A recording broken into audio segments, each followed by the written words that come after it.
picture this. It's a winter evening in the Buckinghamshire countryside, 1977. Fog rolls across the empty grounds of what was once England's most magnificent palace. Through the tall windows of Mentmore Towers, you can see nothing but bare walls and empty galleries. The gilded ceilings still gleam faintly in the darkness, but there's no furniture beneath them. No paintings. No tapestries. No people. Just 6 months ago, these rooms held treasures that monarchs envied. Paintings by Gainsborough and Reynolds. Furniture from Versailles. Gold, porcelain, manuscripts that shaped European history. Now, sold. Scattered to auction houses across London. Gone to private collectors and museums around the world. But this isn't a story about a robbery. This is something darker. This is the story of how one of the world's most powerful families built a palace to prove their legitimacy, and how the very system they helped create ultimately destroyed it. This is about what happens when old money meets new politics, when private magnificence collides with public resentment, and when a government decides that some legacies don't deserve to be saved. If you're fascinated by the hidden costs behind grand estates, by the dark psychology of dynastic wealth, and by stories where beauty and tragedy live in the same rooms, you're in the right place. Like this video, subscribe for more deep investigations into the palaces that shaped power, and drop a comment telling me, should governments have saved Mentmore, or did the Rothschilds deserve to lose it? Now, let's go back to where it all began, the 1850s. Baron Mayer Archibald de Rothschild, banker, financier, master of European money, has a problem. Not a financial problem. He has more wealth than most monarchs. His family bankrolled governments, financed wars, and essentially invented modern international finance. His problem is legitimacy. Because no matter how many loans he arranged for the British Crown, no matter how many railway companies he funded, no matter how much gold flowed through his vaults, England's aristocracy still saw him as an outsider. A Jew. New money. Not really one of them. You see, in Victorian Britain, wealth alone didn't grant you entry into the highest echelons of power. You needed land. You needed a country estate. You needed a palace that screamed permanence, that said my family has always been here and always will be. You needed architecture that could stand beside Blenheim, beside Chatsworth, and not look apologetic. So Baron Mayer set out to build something that would force England's elite to acknowledge him. Not just accept him, acknowledge that a Rothschild palace could rival anything their old bloodlines had produced. He chose a site in Buckinghamshire near the village of Mentmore.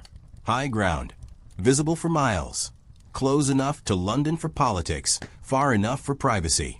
And he hired Joseph Paxton, the genius architect who had just stunned the world with the Crystal Palace. But Paxton wasn't instructed to build something modest. Baron Mayer's brief was clear.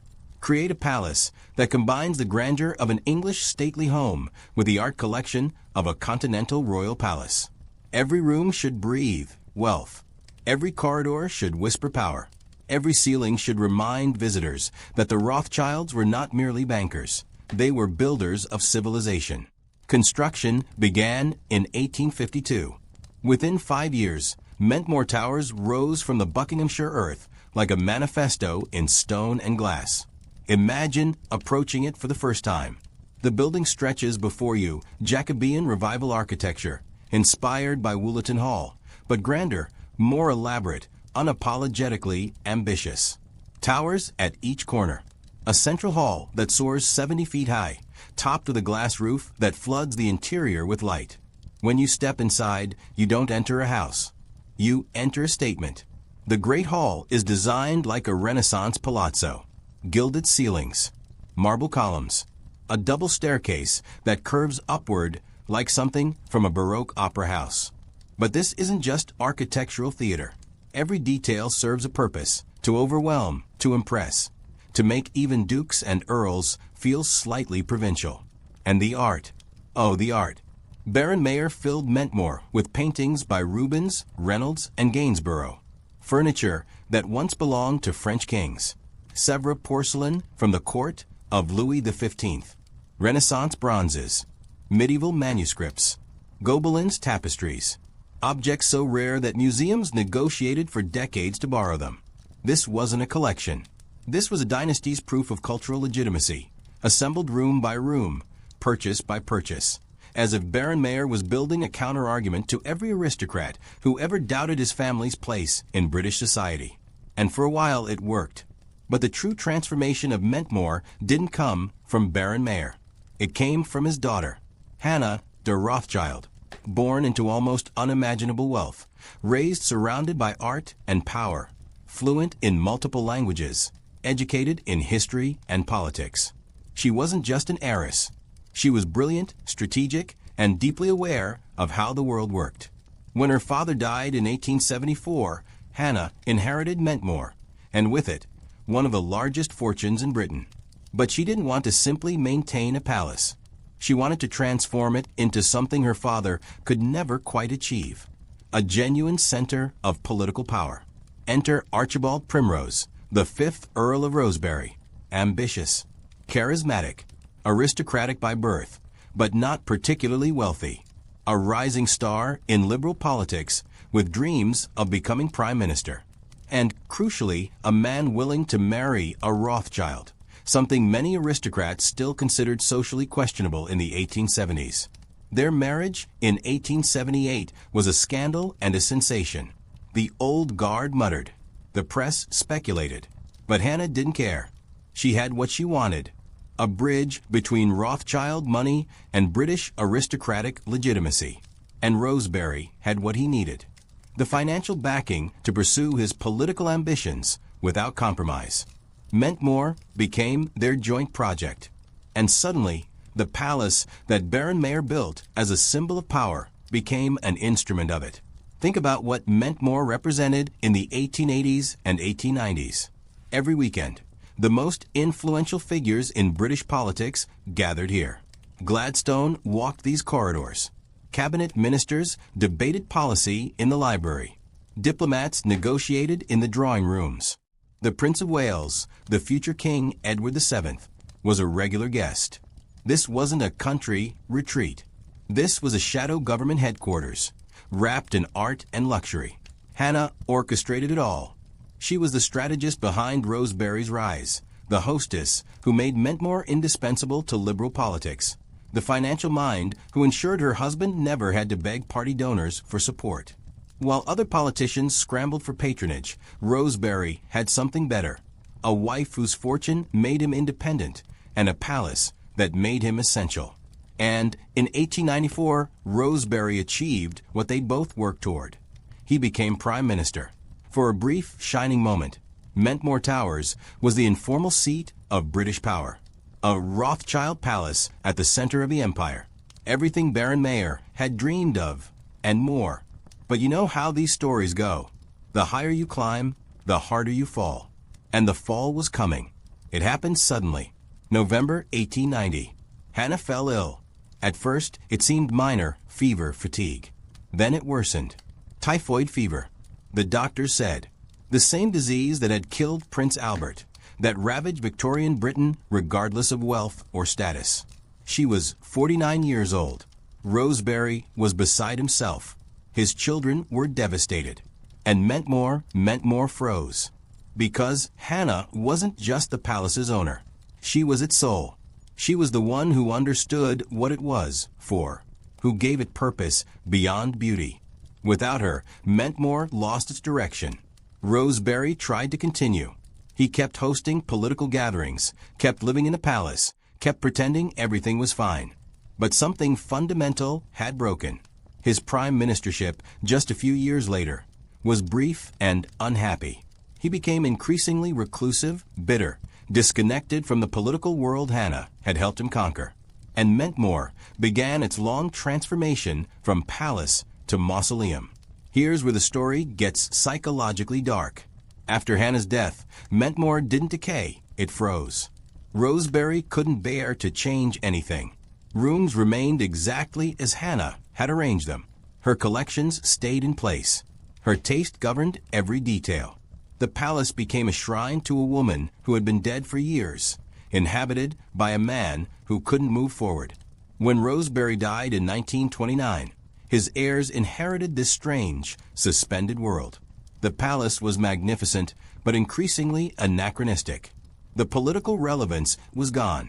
The social centrality had faded. What remained was a building full of priceless objects and almost impossible to maintain. But still, the family held on. Through the 1930s, through World War II, through the post-war austerity years. Mentmore survived barely, as a kind of living museum, a reminder of an era that Britain was rapidly leaving behind. And then came the 1970s, and everything collapsed. Because here's what nobody talks about when they romanticize grand estates. The mathematics are brutal. By the 1970s, maintaining Mentmore cost a fortune annually. Heating, staffing, repairs to the roof, the windows, the infrastructure. Property taxes that had skyrocketed in the post-war years. And for what? The family no longer used it as a primary residence. The political importance was gone. It was just an enormous, expensive monument to people who had been dead for generations. The 6th Earl of Rosebery, Hannah's grandson, faced an impossible choice. Keep pouring money into a palace that served no practical purpose, or find way out. When the 6th Earl of Rosebery died in 1974, his son, the 7th Earl, inherited Mentmore and immediately understood the impossible situation. The estate taxes alone were devastating. The ongoing costs were unsustainable. And the palace, for all its magnificence, generated almost no income. He made a decision that should have been obvious. Offer Mentmore to the nation. Think about what that meant. This wasn't some decaying ruin. Mentmore was still intact, one of the finest Victorian palaces in Britain, filled with one of the greatest private art collections ever assembled. Comparable buildings had become national treasures. Waddesdon Manor, another Rothschild palace, would eventually be gifted to the National Trust and become one of Britain's most visited heritage sites. Mentmore should have been an easy decision for the government. A palace that represented Victorian ambition, Jewish contribution to British culture and political history, all wrapped in architectural magnificence and filled with objects that belonged in national museums. But here's where the story reveals something ugly about power, politics, and prejudice. The government said no. Not just no, definitively no. The Labour government of the 1970s, dealing with economic crisis and public hostility toward aristocratic wealth, looked at Mentmore and saw a liability, not a treasure. The official reasons were financial. The government couldn't afford to take on the maintenance costs. The art collection was too expensive to acquire. There were other priorities in a time of austerity. But read between the lines. Listen to the subtext. Mentmore wasn't just any palace. It was a Rothschild palace. And in 1970s Britain, struggling with inflation, labor strikes, and a general resentment toward inherited wealth, the Rothschilds represented everything the public had grown to distrust. Old money, financial power, a family that had made its fortune through banking while ordinary people struggled. There was also, let's be honest, an undercurrent of anti-Semitism. Not overt, not explicit, but present in the way certain politicians and journalists discuss the issue. The idea that a foreign family's legacy didn't quite deserve the same protection as truly British estates. So the government walked away, and the 7th Earl was left with an impossible burden and no options. By 1977, there was only one choice left. Sell everything. Not the building. That would come later. First, the contents. The art collection that Baron Mayer had spent a lifetime assembling. The furniture Hannah had cherished. The tapestries, the porcelain, the manuscripts, the paintings that had made Mentmore one of Britain's great cultural repositories. Sotheby's organized what became one of the most famous auctions of the 20th century. Over 2,000 lots. 7 days of sales. Collectors, dealers, and museum curators from around the world descended on Mentmore to pick through the remains of a dynasty. Imagine walking through those rooms in the days before the auction. Furniture tagged with lot numbers. Paintings marked for removal. Curators cataloging objects that would soon be scattered to dozens of countries, never to be reunited. The palace being systematically dismantled, piece by piece, object by object. And the heartbreaking part? Many of the items sold for astonishing prices, proving that the collection was exactly as valuable as everyone had always known. A buhl desk went for over £100,000. Renaissance bronzes fetched extraordinary sums. Museums scrambled to acquire pieces. But by then, it was too late for the collection to stay together. Too late for Mentmore to remain intact. The auction raised millions and left the palace hollow. After the auction, Mentmore became something genuinely eerie. A magnificent architectural shell with nothing inside. You could still walk through the Great Hall and see the gilded ceiling, the marble columns, the soaring glass roof. But the walls were bare. The rooms were empty. The palace had become a ghost of itself. Beautiful bones with no flesh, no soul, no purpose. The 7th Earl tried to find a buyer. Various proposals emerged over the years. Convert it into a hotel. Turn it into a conference center. Divide it into luxury apartments. But each plan fell through. Too expensive, too complicated, too impractical. For years, Mentmore sat empty. Occasionally used for film shoots, you might have seen it in movies or TV shows. It's too visually stunning not to use. Occasionally open for tours, but mostly just existing, waiting. But here's what makes Mentmore's story so haunting. It reveals something fundamental about how Britain, and Western societies generally, deal with their complicated legacies. When Chatsworth or Blenheim faced financial crisis, the National Trust stepped in. When historic aristocratic estates needed saving, the government found ways to help. But when a Rothschild palace, representing Jewish achievement, financial power, and immigrant success, asked for the same protection, the answer was no. Was it purely financial? Partly. Was it political? Absolutely. Was there prejudice involved? Almost. Certainly. Mentmore's fate exposes the unspoken rules about whose legacies get preserved and whose get abandoned, about which stories of wealth and power Britain wants to celebrate and which it prefers to forget. And it raises uncomfortable questions. If the Rothschilds, one of history's most successful families, couldn't protect their legacy, what does that say about the permanence of any dynasty? If a palace this magnificent can be stripped and abandoned, what does it mean to build monuments to yourself? Baron Mayer thought he was creating something eternal. Hannah thought she was securing her family's place in British history. But in the end, Mentmore proved what you probably already suspected, that wealth, power, and beauty are all temporary, that systems are stronger than individuals, that politics can destroy what money built. Let's fast forward to today. What happened to Mentmore Towers after decades of uncertainty? In 1999, the palace was finally sold. Not to a museum, not to the National Trust, not to any institution that would preserve its original purpose. Instead, it was purchased by the Maharishi Foundation, a spiritual organization affiliated with transcendental meditation. Think about that irony. A palace built by a Jewish banking dynasty to prove their legitimacy in Christian Britain, abandoned by the British government, now owned by an organization promoting Hindu-derived meditation practices. Mentmore's transformation is a perfect metaphor for globalization, for the displacement of old power structures, for the way money and spirituality sometimes intersect in unexpected ways. The foundation uses Mentmore as a retreat center and educational facility.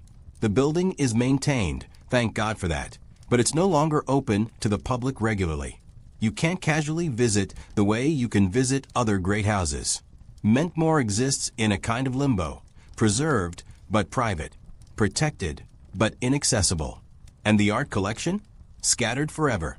That buhl desk is in one museum. The Renaissance bronzes are in another. The paintings are in private collections across 3 continents. You could spend years tracking down what used to fill Mentmore's rooms, and you'd never see it all in one place again. The palace survived, but what made it meaningful? The unified vision, the collection, the connection between architecture and objects is gone. Mentmore's story isn't unique. It's part of a larger pattern that played out across Britain in the mid-20th century. Dozens of great houses were demolished in the 1950s and 60s, torn down because families couldn't afford them and governments wouldn't save them. Hundreds more were stripped of their contents and converted to other uses. Schools, hospitals, corporate headquarters, and yes, meditation centers. What made Mentmore different was its completeness. When it was offered to the nation in the 1970s, it was still substantially intact. The government's rejection wasn't about saving a ruin. It was about refusing to protect a legacy that was still fully alive. And that refusal sends a message. It says that heritage preservation is political, that some families' contributions to British culture are valued more than others, that even immense wealth can't guarantee your descendants a place in the national story. Here's what Baron Mayer didn't understand when he built Mentmore. You can't buy your way into permanence. You can build the most magnificent palace. You can fill it with the finest art. You can marry into aristocracy, become prime minister, host the future king. You can do everything right according to the rules of your era, and it still won't save you. Because dynasties don't fail due to lack of money or planning. They fail because societies change their minds about who deserves to be remembered. They fail because political winds shift. They fail because the living eventually decide the dead don't matter as much as the present. The Rothschilds built Mentmore to prove they belonged. But belonging is never permanent. It's always conditional, always subject to revision, always dependent on whether the next generation or the next government decides your story is worth preserving. So what does Mentmore teach us? First, that wealth is not the same as security. The Rothschilds had more money than most nations. It didn't matter. When the political and social climate turned against them, their palace became a burden they couldn't escape. Second, that beauty and tragedy can occupy the same space. Mentmore is still breathtakingly beautiful. The architecture still soars. The Great Hall still takes your breath away. But it's also profoundly sad, a shell of what it was meant to be, stripped of meaning, inhabited by people who have no connection to its history. Third, that governments choose which legacies to save. When Britain preserves some estates and abandons others, it's making a statement about whose stories matter. Mentmore's rejection reveals the limits of multiculturalism, the persistence of prejudice, and the uncomfortable truth that heritage policy is always political. Fourth, that even the most powerful families are vulnerable to time. Baron Mayer thought he was building for centuries. He got barely 100 years of relevance. Hannah's political influence lasted less than a decade after her death. The collection survived 3 generations before being scattered. And finally, that monuments to yourself are a gamble with history. Sometimes future generations will cherish what you built. Sometimes they'll turn it into a meditation center and forget why it mattered in the first place. Stand outside Mentmore today, if you can access it, which you probably can't, and you'll see a building that looks almost exactly as it did when Baron Mayer first commissioned it. The towers still rise. The stone still gleams. The architecture still impresses.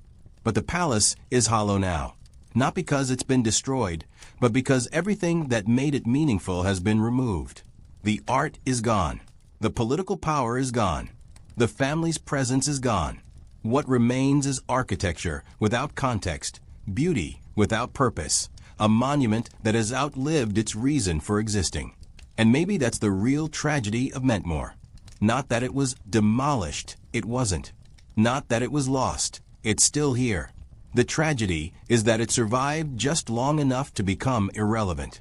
Baron Mayer wanted to build something that would force Britain to acknowledge the Rothschilds forever. Instead, he built something that Britain could ignore while still technically preserving. A palace that exists but doesn't matter.